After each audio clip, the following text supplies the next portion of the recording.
Thank you for meeting me again, Director.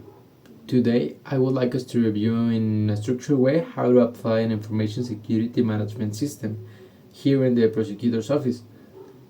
Um, I'm proposing this project and I would like it to be aligned with the ISO 27001 and obviously complemented by the NIST 2.0.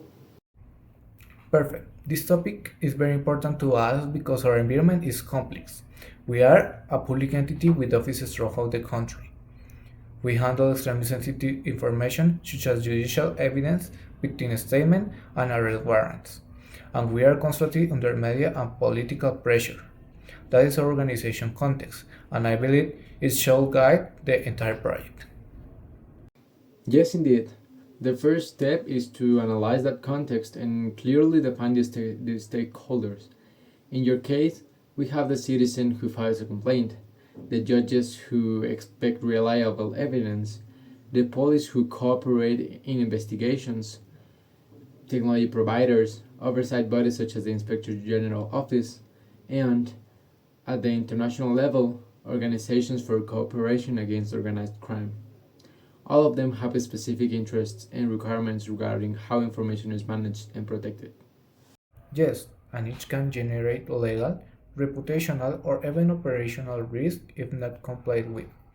So, how do we ensure that the information security policy reflects this? The policy must be a commitment from top management.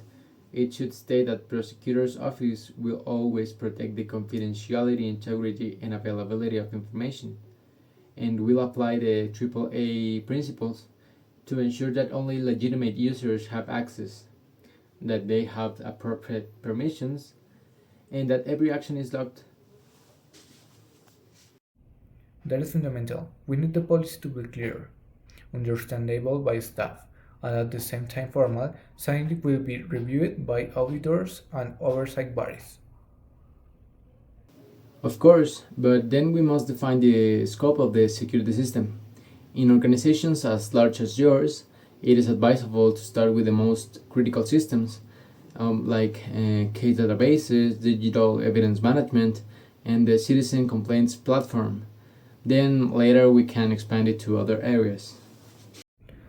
That makes sense. We cannot cover everything at once, but I want it documented that, in the long term, the goal is to cover the entire prosecutor's office.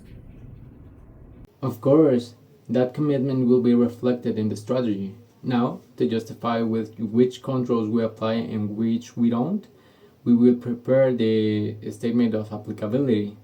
This document will be key as it allows auditors to see that every decision is reasoned and aligned with risks. I want to be strict on that point. Many times, controls are adopted as a checklist, without questioning whether they apply or not. I prefer the SOA to be realistic and well funded. I agree. Furthermore, we must ensure that adequate resources and skills are available. It's not enough to define policies if the team is not trained and if there is no budget for the minimum required tools. We are talking about security licenses, monitoring systems, and above all, continuous training for staff. That's a sensitive issue. We have detected the most incidents stem from human errors. I think that's where awareness and communication come in. Yes, we can implement a permanent awareness program, not just occasional training, like phishing simulations, visual campaigns, best practices workshops, and above all, constant communication between the security area and the rest of the staff. Perfect. Now, regarding roles and responsibilities, how will it be structured? Well, it is advisable to appoint an information security officer, like a CISO or equivalent, and define system specific managers and establish that top management plays an active role in supervision. It will also be necessary that clearly state the responsibilities of operational staff, such as the prosecutors and investigators, and while in the secure handling of information. Good. But I don't want it to remain just a nice document without follow up. How do we ensure compliance? Okay, that's a good question. We can ensure compliance through monitoring, measurement, and evaluation. We will define indicators such as a percentage of approved or rejected accesses, incident response times, and compliance with backups, or among others, number of vulnerabilities detected and number of vulnerabilities corrected. That is key. If we don't measure, we don't know if we are making progress, and I suppose that is followed by internal auditing. Yeah, that's correct. Periodic audits will be planned to review the effectiveness of the security system. If non-conformities appear, we will activate a corrective action process with assigned responsibilities and follow up until closure. I like that. But the most important thing to me is that the system doesn't remain static. I want there to be continuous improvement. And of course, there will be.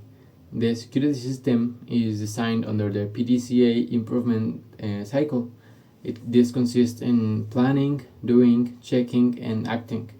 In addition, management reviews will be conducted at least once a year, where you and your top level team will analyze the results of the audits, incidents, metrics, and propose new strategic actions. Excellent. The another review will be the time to adjust course, prioritize new risk, or invest in better solution. Yes, of course, and to reinforce implementation, we will complement the ISO with the NIST, which provides an operational vision based on the functions of govern, identify, protect, detect, and respond, and recovery. In this way, we will not only have a certified system, but also a truly resilient organization. Very well. I believe I now have a clear and complete vision. Let's prepare a detailed plan with a schedule, budget, and benefits to present to the Attorney General. If we manage to implement this, we will not only comply with international standards, but also truly strike citizen trust in the institution. Yeah, that's the goal. With management's commitment, the system will be sustainable and will mark a before and after in the security management of the prosecutor's office.